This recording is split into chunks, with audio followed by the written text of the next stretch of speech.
This is Bangalore Headlines, your source for the latest news and alerts from across the city. Birthday ಬಳಿಕ ದೊಡ್ಡ demand ಇಟ್ಟ ಕಾಟೇರ. ದರ್ಶನ್ ಇಟ್ಟಿರೋ ಬೇಡಿಕೆಗೆ ಸಿಗುತ್ತಾ ಪ್ರತಿಫಲ? ನಟ ದರ್ಶನ್ಗೆ ರೈಟ್ ಟೈಮ್ ಬರ್ತಾ ಇದೆಯಾ? ಜೈಲಿನಲ್ಲೇ ಹುಟ್ಟುಹಬ್ಬ ಮಾಡಿಕೊಂಡ ದಾಸ 2 ತಿಂಗಳಲ್ಲಿ ಹೊರಬರುತ್ತಾರಾ?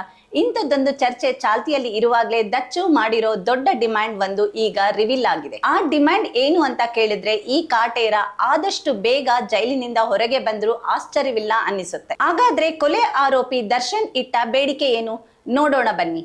ನಟ ದರ್ಶನ್ಗೆ ಜೈಲು ಸಹವಾಸ ಸಾಕಾಗಿದೆ, ಇನ್ನೊಂದು ಜನ್ಮ ಅಂತ ಇದ್ರೆ ಜೈಲನ್ನ ಕಣ್ಣೆತ್ತಿಯೂ ನೋಡಲ್ಲಪ್ಪ ಅಂತ ಅದೆಷ್ಟೋ ಬಾರಿ ಮನಸ್ಸಿನಲ್ಲಂದುಕೊಂಡಿದ್ದಾರೇನೋ ದರ್ಶನ್. ಒಂದು ಬಾರಿ ಹೆಂಡತಿಗೆ ಹೊಡೆದ ಆರೋಪ, ಮತ್ತೊಂದು ಬಾರಿ ಕೊಲೆ ಆರೋಪದ ಮೇಲೆ 2 ಬಾರಿ ಜೈಲು ಸೇರಿದ್ದಾರೆ ದಾಸ. ಆದ್ರೆ ಇದೇ ಮೊದಲ ಬಾರಿಗೆ ತನ್ನ ಅಭಿಮಾನಿಗಳು, ಆತ್ಮೀಯರು, ಪತ್ನಿ, ಮಗ, ಕುಟುಂಬವನ್ನು ಬಿಟ್ಟು ದರ್ಶನ್ ಜೈಲಿನಲ್ಲೇ ಬರ್ತ್ಡೇ ದಿನ ಕಳೆದಿದ್ದಾರೆ. ಈ ವರ್ಷ ದರ್ಶನ್ಗೆ ಬರ್ತ್ಡೇ ಮಾಡಿದ ಖುಷಿ ಕಿಂಚಿತ್ತೂ ಇಲ್ಲ. ಖುಷಿ ಪಡೋಕೆ ಸಾಧ್ಯನೂ ಇಲ್ಲ ಬಿಡಿ, ಅಂತಹ ಸ್ಥಿತಿಯಲ್ಲಿ ದರ್ಶನ್ ಇದ್ದಾರೆ. ಹೀಗಾಗಿ ಪತ್ನಿ ವಿಜಯಲಕ್ಷ್ಮಿ, ಮಗ ವಿನುಷ್, ತಮ್ಮ ದಿನಕರ್ ತೂಗುದೀಪ್ ಹಾಗೂ ನಿರ್ಮಾಪಕಿ ಶೈಲಜಾ ನಾಗ್, ಸಂಗೀತ ನಿರ್ದೇಶಕ ಹರಿಕೃಷ್ಣ ಜೈಲಿಗೆ ಹೋಗಿ ದರ್ಶನ್ಗೆ ಸಮಾಧಾನ ಹೇಳಿ ಬಂದಿದ್ದಾರೆ. ನ್ಯಾಯಾಲಯದ ಮುಂದೆ ದರ್ಶನ್ ಹೊಸ ಬೇಡಿಕೆ. ಸಿನಿಮಾ ರಂಗದಲ್ಲಿ ಸ್ಟಾರ್ ನಟ ನಟಿಯರು ನಿರ್ಮಾಪಕ ನಿರ್ದೇಶಕರ ಬಳಿ ಬೇಡಿಕೆ ಇಡೋದು ಕಾಮನ್ ಕತೆ. ವಿಷಯಕ್ಕೆ ಸಂಭಾವನೆ ವಿಚಾರಕ್ಕೆ ಡಿಮ್ಯಾಂಡ್ ಮಾಡೋದು ಇದ್ದಿದೆ.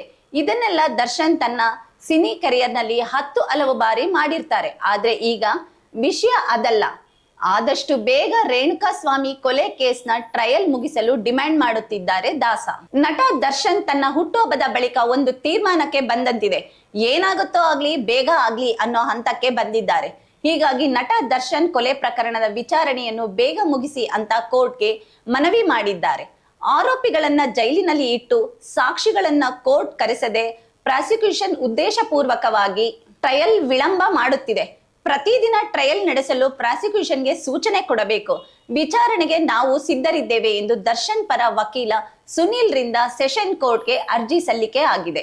ಈ ಹಿಂದೆ ನಟ ದರ್ಶನ್ ಹಾಸಿಗೆ ದಿಂಬಿಗಾಗಿ ಕೋರ್ಟ್ ಮುಂದೆ ಕೇಳಿ ಸುಸ್ತಾಗಿದ್ರು. ಕೊನೆಗೆ ಹಲವು ತಿಂಗಳುಗಳ ಬಳಿಕ ಅದು ಪ್ರಾಪ್ತಿಯಾಯಿತು. ಟಿವಿಯು ದರ್ಶನ್ಗೆ ಸಿಕ್ತು. ಈಗ ಹುಟ್ಟುಹಬ್ಬದ ಬಳಿಕ ಆದಷ್ಟು ಬೇಗ ವಿಚಾರಣೆ ಮುಗಿದು ಒಂದು ತೀರ್ಮಾನಕ್ಕೆ ಬಂದು ಬಿಡಬೇಕು ಅಂತ ಕಾಟೇರ ನಿರ್ಧರಿಸಿದ್ದಾರೆ. ಹೀಗಾಗಿ ಪ್ರತಿದಿನ ಟ್ರಯಲ್ ನಡೆಸೋಕೆ ಬೇಡಿಕೆ ಇಟ್ಟಿದ್ದಾರೆ. ಪವಿತ್ರ ಬೇಡಿಕೆಯನ್ನ ರಿಜೆಕ್ಟ್ ಮಾಡಿರೋ ಕೋರ್ಟ್. ಇನ್ನು ದರ್ಶನ್ ಗೆಳತಿ ಪವಿತ್ರ ಗೌಡ ಕೂಡ ನ್ಯಾಯಾಲಯಕ್ಕೆ ಆಗಾಗ ಅರ್ಜಿ ಸಲ್ಲಿಸ್ತಾನೇ ಇದ್ದಾರೆ. ಮೊನ್ನೆಯೂ ಕೂಡ ನನಗೆ ಜಾಮೀನು ಮಂಜೂರು ಮಾಡಿ, ಯಾಕಂದ್ರೆ ನನ್ನ ಮಗಳು 10ನೇ ತರಗತಿ ಓದುತ್ತಿದ್ದಾಳೆ, ಅವಳು ಸಿಂಗಲ್ ಪೇರೆಂಟ್ ಅಂತ ಕೇಳಿದ್ರು.